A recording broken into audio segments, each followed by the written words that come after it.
The Division of Education, Innovation and Energy e-learning program, in association with Family Life Tobago, and you would know us from our Crossroad program, present to you this lesson on goal setting, planning for your future.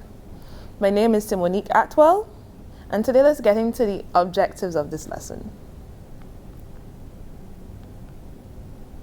By the end of this lesson, you'll be able to define the term goal, explain the connection between decision-making, coping skills, and goal setting, examine the steps to SMART goal setting, and apply SMART goal setting to achieving your educational goals. But what is a goal? A goal is the object or end of a person's ambition or effort.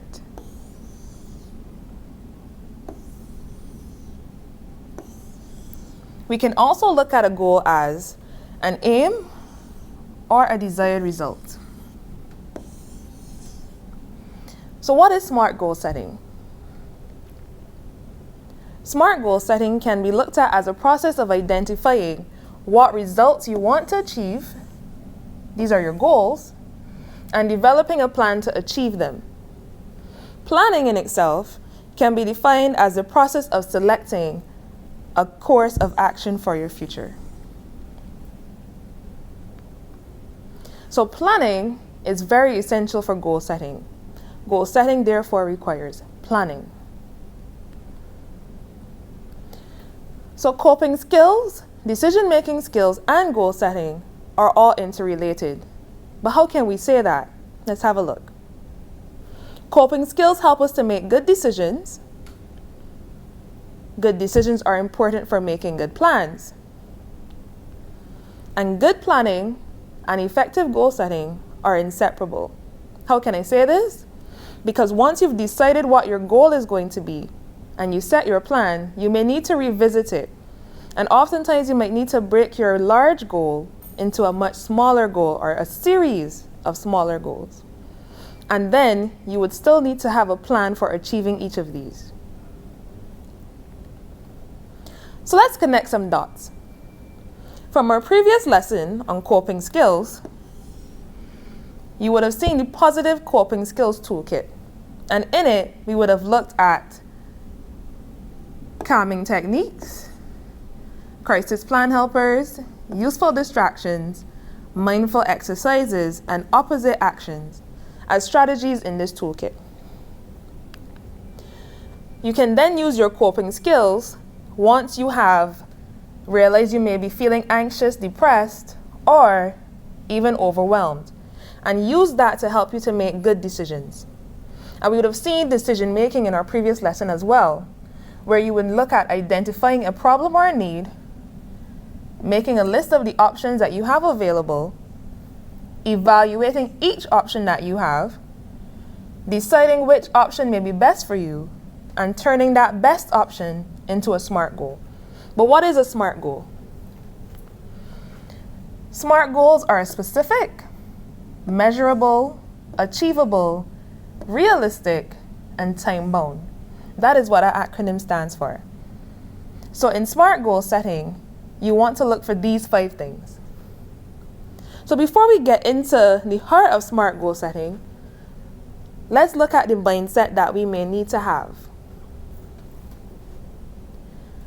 Our attitudes and our behaviors are interlinked.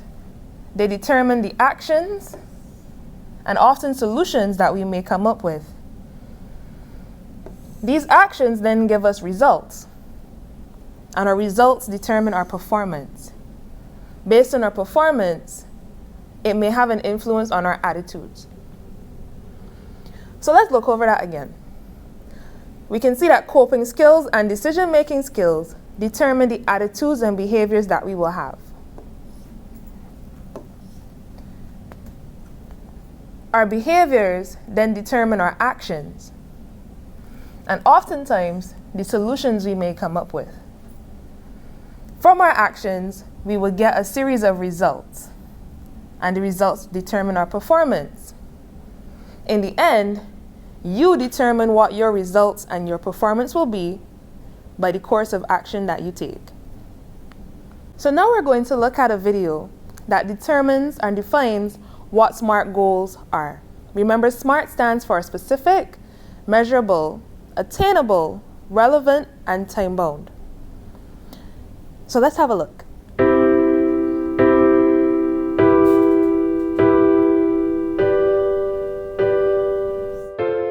If you want to succeed, you need to set goals. Without them, you lack focus and direction. They also provide you with a benchmark to determine whether or not you are actually succeeding at them. We all struggle sometimes to achieve our plans, and it's not that we lack the effort, but our goals are not structured efficiently.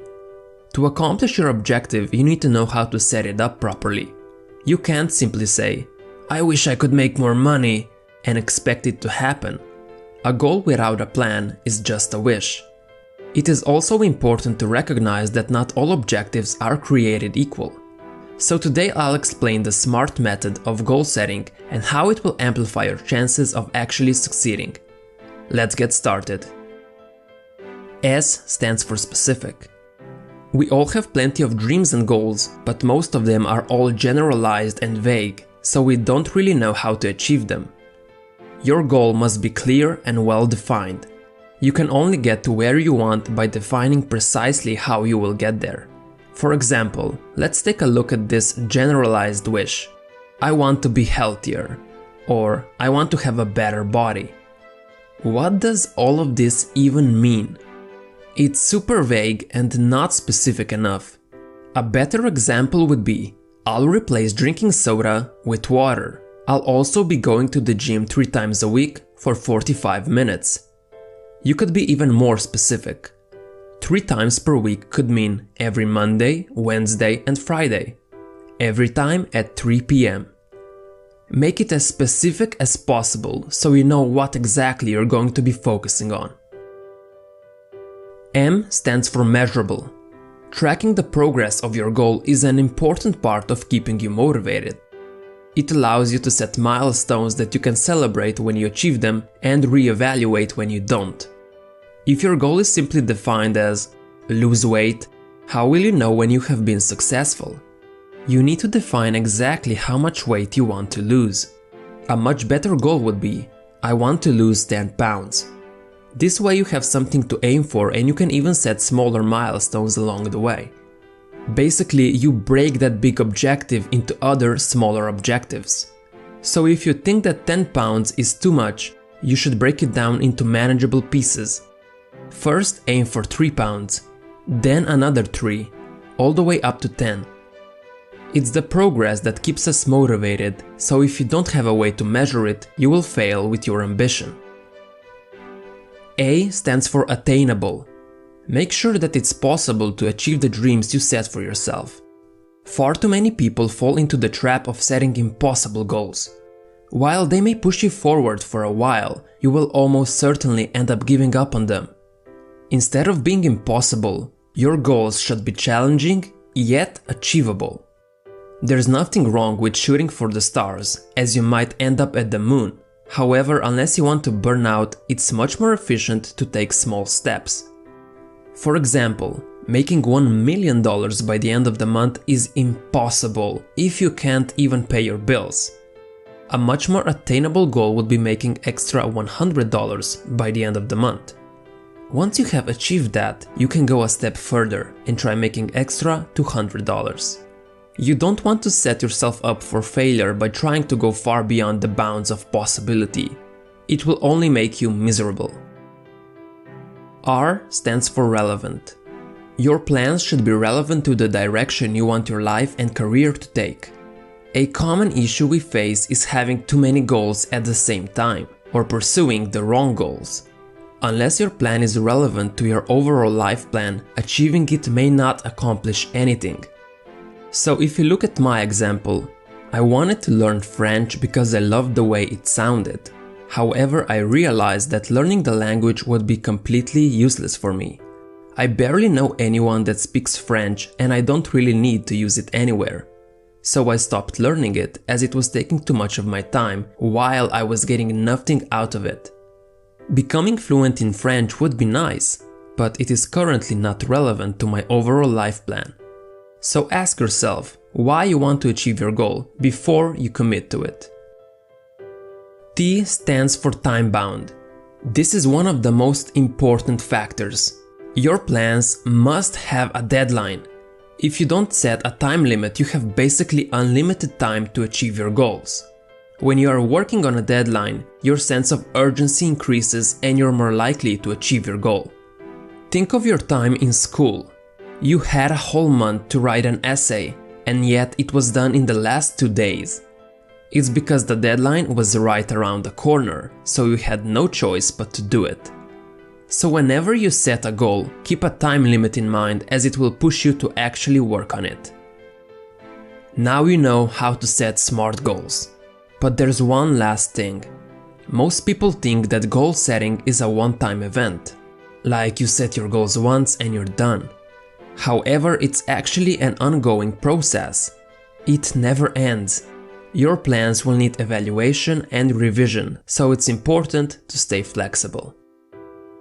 Thanks for watching. Do you have any dreams or goals that you're currently working on? I, for example, have a goal to run a marathon in the next 6 months. So let me know what you're working towards in the comments below. Together we'll become better than yesterday.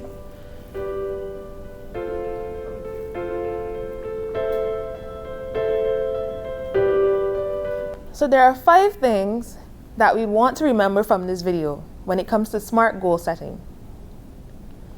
And that is, S stands for specific, M for measurable, A, achievable or attainable, R, realistic or relevant, and T, timely or time-bound. So how can we apply this to our educational goals? What are some of the goals that you have set for yourself for CXC, CSEC, CAPE exams? Are they smart enough? Let's examine them. So S.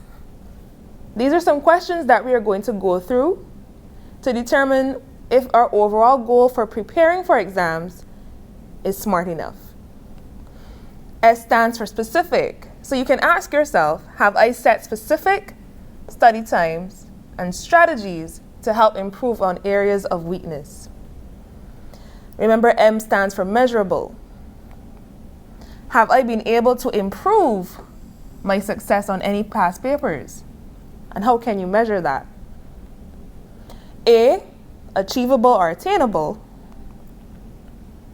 Is it possible for me to study 5 topics in 1 day?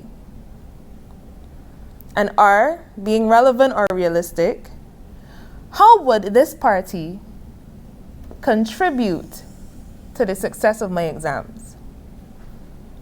And T, timely or time-bound. At my current rate of study,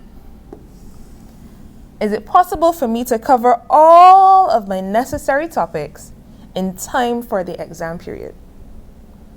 So how can we take this and then break it down into smaller goals and see how we can achieve this? For specific, you can say, I will have at least 4 hours of study time per day.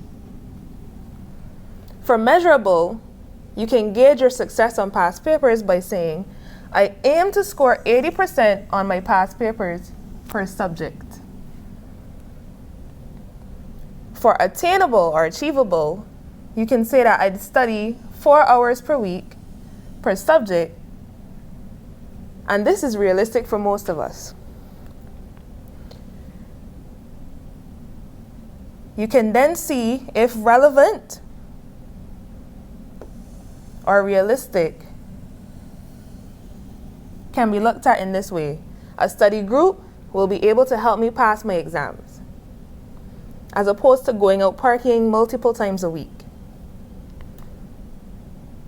And for timely or time-bound, we can set a deadline by saying, I will score 80% per past paper per subject by the week before my exam. So now we're going to look at some exam study tips, and you can find these on CXC's website.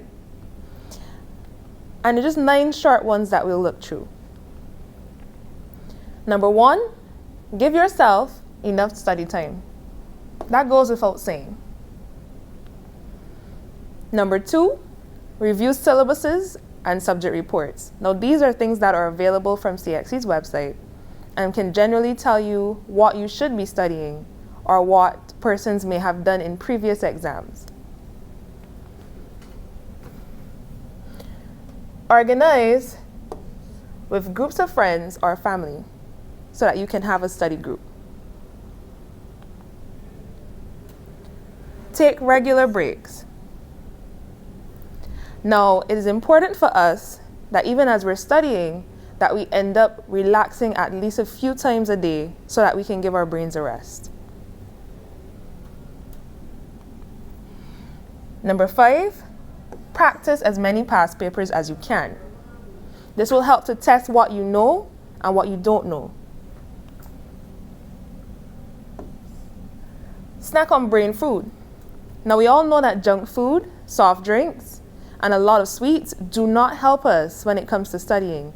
So make sure that you have things like vegetables, fruits, plenty of water, and that you also try to have a balanced diet and eat regular meals.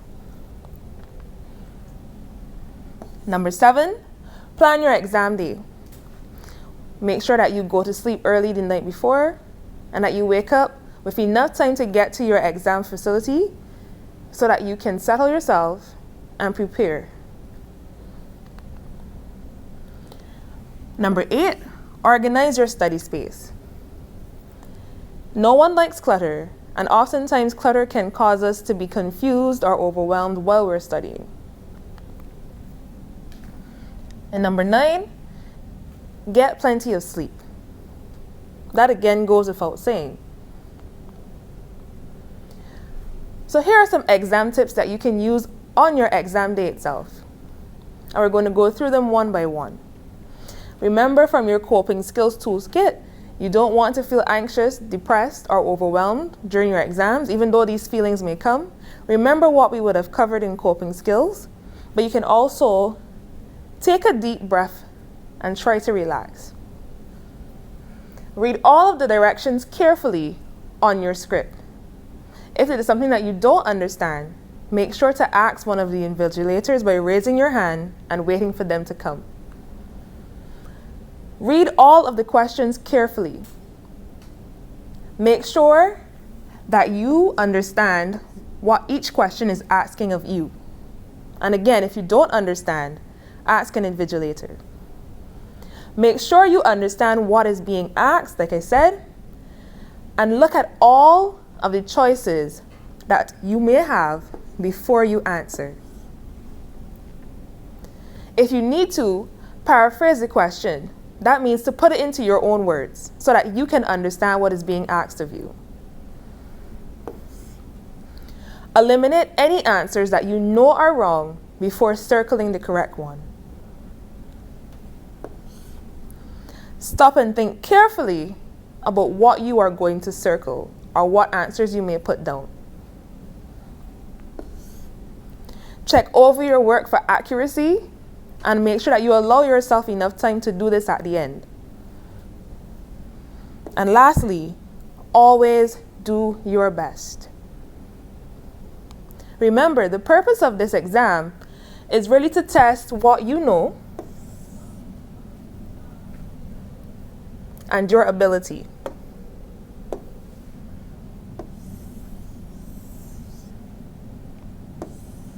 Remember, the exam is not meant to fail you,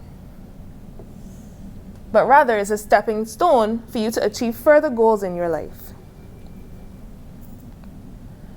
And fear is your biggest enemy. And the easiest way to combat fear is to remember ways to cope with your emotions. So that's it for our lesson today. And we're wishing you all the best in your exams and even as you set future goals for yourself. Remember, goal setting isn't limited to just your educational goals, but it is very much important when you're looking at your career, finances, even artistic goals, public service goals that may help you to be a good citizen. You may also have goals for your family. So, as you take this lesson, we want to encourage you that if you need help goal setting, seek out a family member or friend, ask for help, and you can always revisit this lesson for tips. Thank you very much.